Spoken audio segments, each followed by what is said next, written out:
I'm going to show you 2 ways to style the bed. These are 2 ways that we're loving right now, our favorite things. A couple things they have in common are scale. You're going to see us use really large scale pillows. That means we're going to use less pillows than ever before on the bed.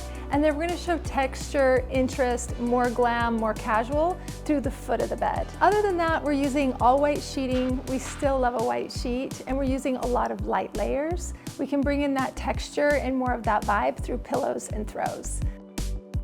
So for the foundational layers of making the bed, we have 2 pillows here.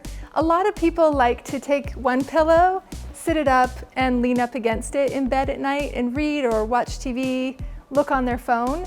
So we always start with 2 pillows, and then this acts as a wall for you to put your decorative pillows up against. We've got white sheets. I have about an 18-inch cuff here, and then for contrast, I'm using just sort of an oatmeal colored blanket. If it were all white, you wouldn't be able to see the different layers, and kind of the magic of bedding is the layers.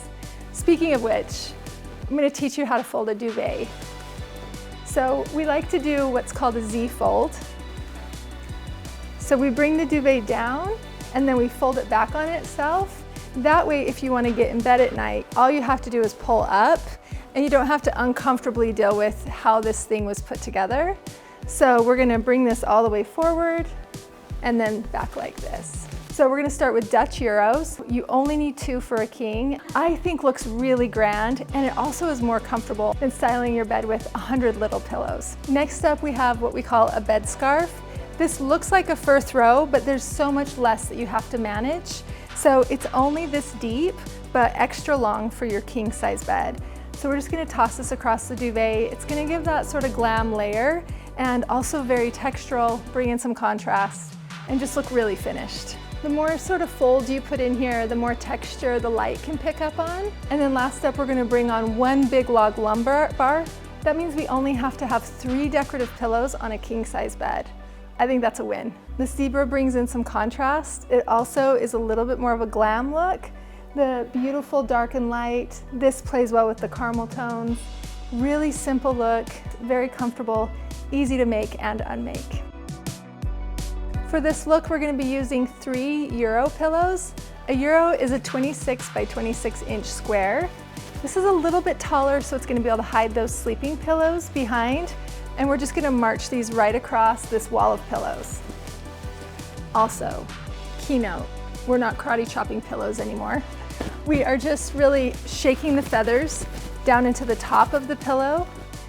We're sort of doing this at the top and bottom just to make it look soft and full. And then we're putting that pillow up so it stands up really straight. And then we're just going to add another lumbar for this. We're going to go a little bit lighter, a little more colorful, and then we're going to use a really beautiful textured throw at the foot of the bed. Green is a major color this year, and so we're bringing in color this way. We also have color in the art behind me.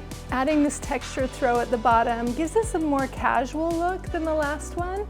And you're just gonna sort of play with these layers, showing off the folds, and it just gives a really relaxed, kind of vacation-y vibe, if that's the look that you want for your room. This is look number 2, using 3 Euros, a lumbar, and another decorative throw. All your base layers are the same. And that's it. Those are our 2 favorite looks for bed making. Really grand pillows again. We love a lumbar. It does a lot of work. So you can use less pillows, and then you're just going to bring in your texture and your fun on some of these bottom layers.